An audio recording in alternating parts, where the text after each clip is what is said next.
আসসালামু আলাইকুম সবাইকে। আজকে আমি সকালবেলায় উঠে আমাদের এই পাওয়ার টিলারটা নিয়ে মাঠের দিকে যাচ্ছি।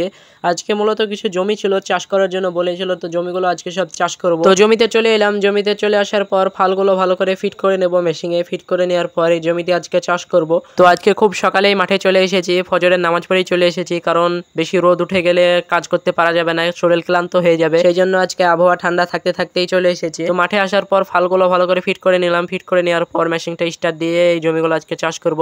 তো মেশিনটা স্টার্ট দিয়ে দিলাম। স্টার্ট দিয়ে জমিটা চাষ করতে যেয়ে দেখি মাটি অনেক শুকিয়ে গিয়েছে, মাটি অনেক হার্ড হয়ে গিয়েছে।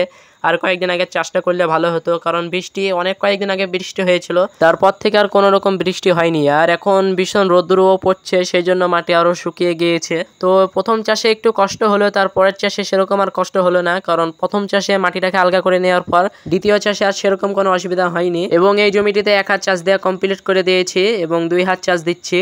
তো এই জমিগুলো চাষ করার পর সামনে আরো কিছু জমি ছিল, সেগুলো আজকে চাষ করব। তো এই মেশিনটি কেনার পর থেকে আমি একবার চাষ করেছিলাম, তারপর থেকে আর কোনো চাষ করিনি, মেশিনটা বাড়িতেই ছিল।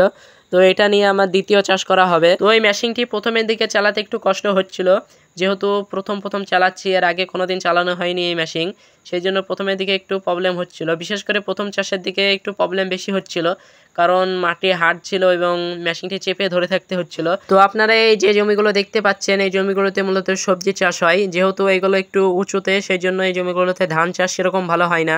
আর নিচে যে জমিগুলো দেখতে পাচ্ছেন, ওই জমিগুলোতে খুব সুন্দর ধান চাষ হয়, সেই জন্য ওই জমিগুলোতে সব ধান লাগিয়েছে এবং এই জমিগুলো সবজি লাগানোর জন্য ফাঁকা পড়েছিল।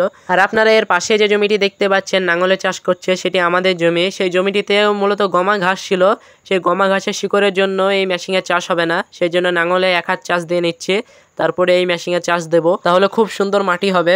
তো এই জমির চাষগুলো আমি কমপ্লিট করে আমি আমাদের এই যে জমিতে আমাদের আম গাছ লাগানো ছিল সেই জমিতে চলে এলাম।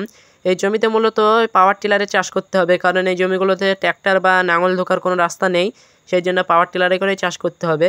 তো আমি পাশের জমিটি চাষ করলাম, যেখানে আম গাছ লাগানো ছিল সেগুলো চাষ করলাম।